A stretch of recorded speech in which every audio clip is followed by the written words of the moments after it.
Hey everybody, it's Norm from Tested here at Wonderfest 2026, where I had the pleasure of meeting Benjamin. Benjamin, so nice to meet you. How are you doing? Great to meet you. I'm doing great. I was up till 2 a.m.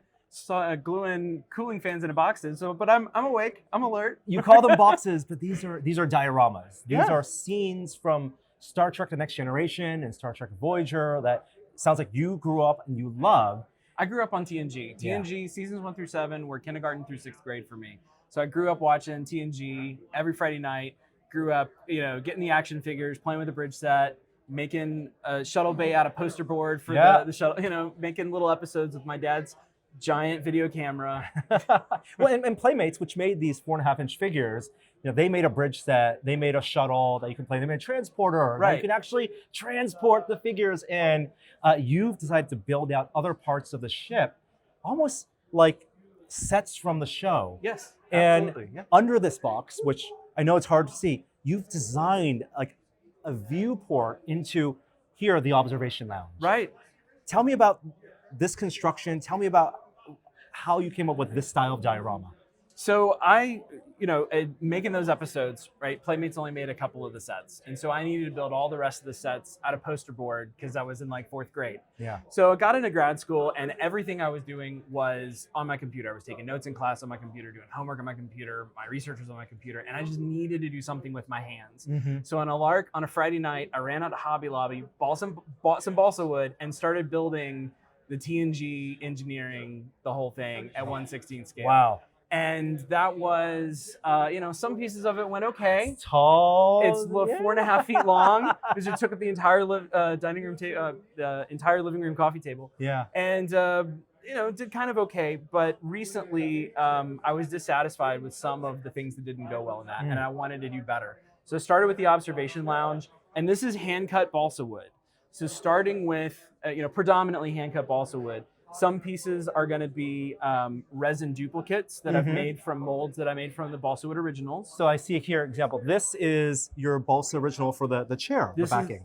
So this is the original hand cut balsa wood in multiple sections. Sort of planned that out on graph paper, drew it out on tracing paper, put it on the balsa wood, rubbed it on, and just cut the easy way. Yeah. Right. And then you made a mold of this. I made a mold of this, and then I cast the rest of the chairs. Do you mind if I pick this up? Go for it. Go for it. And then you've made these lovely chairs. They have such a charming handmade quality to them, even though this is a casting. Articulating, this is so great. And then I use a little bit of 3D printing for the stuff that I know is not going to hold up in balsa wood, or I know that I can't hand cut. So that the chair, having the chair swivel like that. And then the gold starships on the wall, which are the most important piece. Of course, yes. The pivotal moment in Star Trek First Contact is when the Enterprise D gold model the line must destroyed, be drawn here. Right? That's the whole plot changes. So you got to have those ships. Those are 3D printed, but I could not find those models anywhere. So I had to make all the 3D models myself.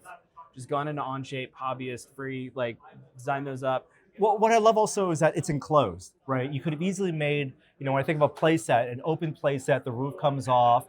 But for the lighting, this feels like the way you've lit it, the way you've lit the panels, the way you've created a star field. Like most of this empty space looks like is your star field with pinholes in them. Absolutely, yeah. And that's what it is. It's poster board. I'm going to pronounce this wrong. Mosuo black paint. Literally 3 different sizes of needles glued onto tongue depressors, just jabbing hundreds. Just hundreds of backlit with tracing paper and LEDs. And this is, I think, one of the challenges because Star Trek had these amazing sets that had all the walls. There's a feature moment on every wall. And when you build one, how do you decide what to give up? And it's a challenge. So the big ones is I didn't want to give anything up. Some of the smaller vignettes, I try to focus on, one character, one piece of furniture, one wall. And it's so much easier to see those in a setting like this rather than, I can't put this on display on a bookshelf. Yeah. If I put it on display in a room, it takes up the whole room. I can put several of these on a bookshelf and it's great. Well, whether it's a cross section of engineering, Picard's ready room, or even looking into the observation lounge, it's your specific literal point of view. You want the viewer to experience it from this angle, the lighting from this. It looks perfect as if you're glimpsing into the scene. It's really immersive in that way. Thank you. Yeah, I love that. I love that even in this volume. The observation lounge is maybe like a fifth of the actual floor plan of this, and the rest of it is lighting. It's just for the stars. Just for the stars. So, Wow. so that you can, I mean, I figured people are going to be looking at this from many angles, from here, from down there. Yeah. So from every angle you can look through the windows, Yes. there are stars behind that. Oh. Now, you've also used, in the evolution of your dioramas, you've also went into some practical special effects. A little bit, yeah. I see that you've done not only Pepper's Ghost for an original series scene, but also using infinity mirrors for Jeffrey's tubes. Yep. Yeah, talk about that. I mean, I really wanted, Star Trek, the sets were one of the really cool things. The special effects were some of the other cool things.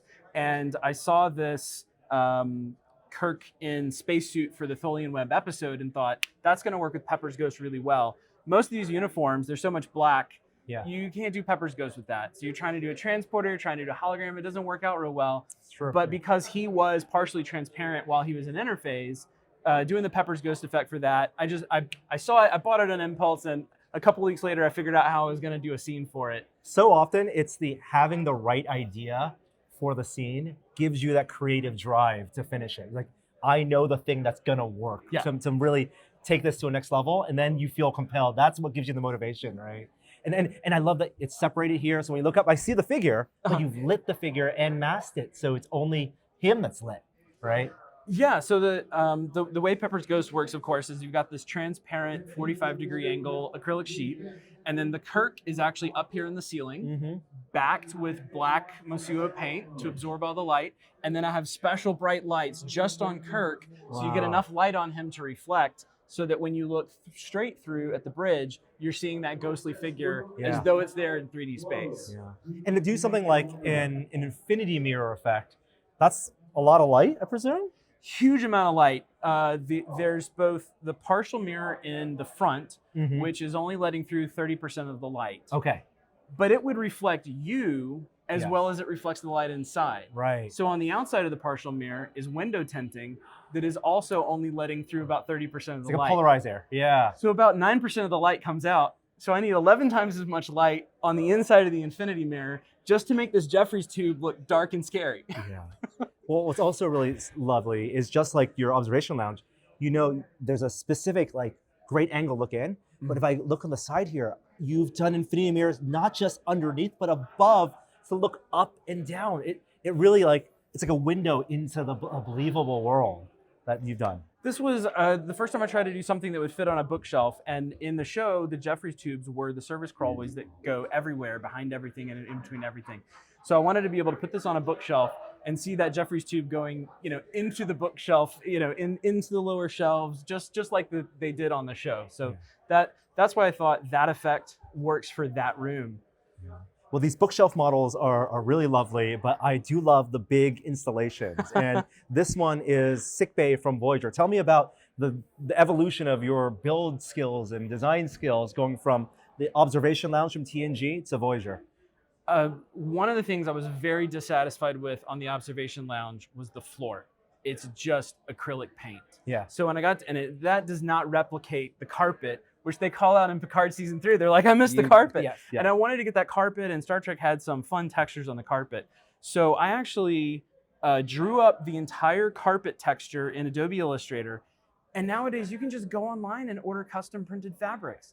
You just go on a website, buy the custom printed fabric, and it replicates at scale the effect of the carpet, and it's exactly the right colors because I took screenshots from the show and picked the colors from that. I also changed the way I'm doing the curved ceilings. If you look in the chief medical officer's office, this was bad and I changed it. So I had the flat piece here and then the curved balsa wood up above, and this seam never turns out well. Yeah, you had a ceiling and then a curve, and you needed to cover that. So when I did these curves, I switched, and the curved piece now comes down all the way. And so what I can do when I'm gluing that on is I can just run my finger under it as I'm pressing it, and then I can put some putty in between and sand it. Yeah. And so when you look at these curves from below, you can't tell where's the edge of those two pieces. Well, and also you've created a hatch to look into the scene to see. I love that it reveals your diffusion.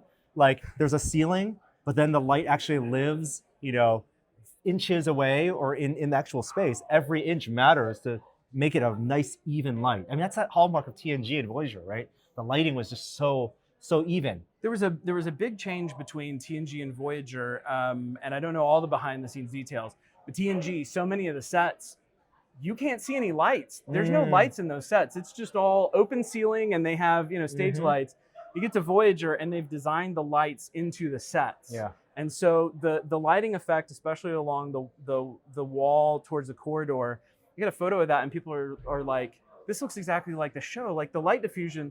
Well, it's because the lights were built into the design of the set. So when you build according to the blueprints, and you just put that white tracing paper as a diffusion element, you get the correct light fall off inside the model. And then I see you have lights behind every console, in the beds, behind every LCARS panel.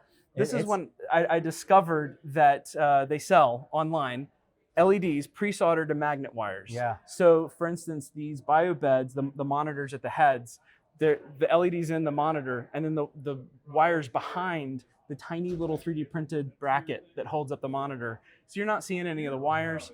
All the wires go through the foam core at the bottom, underneath, all wired together. And it makes it jump and spark. I'm still dissatisfied with the way that the printing technique for the LCARS is turning out. But I've recently successfully tested something that's going to make that look much better. Just getting some professional, professional translate printing. Yeah, so this is real translate. This is a new full-scale engineering that I'm building. Yeah, with a laser cutter instead of hand cut. Yeah. Well, I love the hand much cut quality. higher precision. I mean, I love the hot glue, the tape, the foam core, the balsa wood. It's just it's so delightful, and the fact that it's made for what you played with when you grew up. Absolutely. That is so cool. Benjamin, thank you so much. Thank you. Wonderful dioramas. It's a pleasure to meet you. Thanks. Good to meet you. Hey, if you enjoyed that video, you might really enjoy this one too.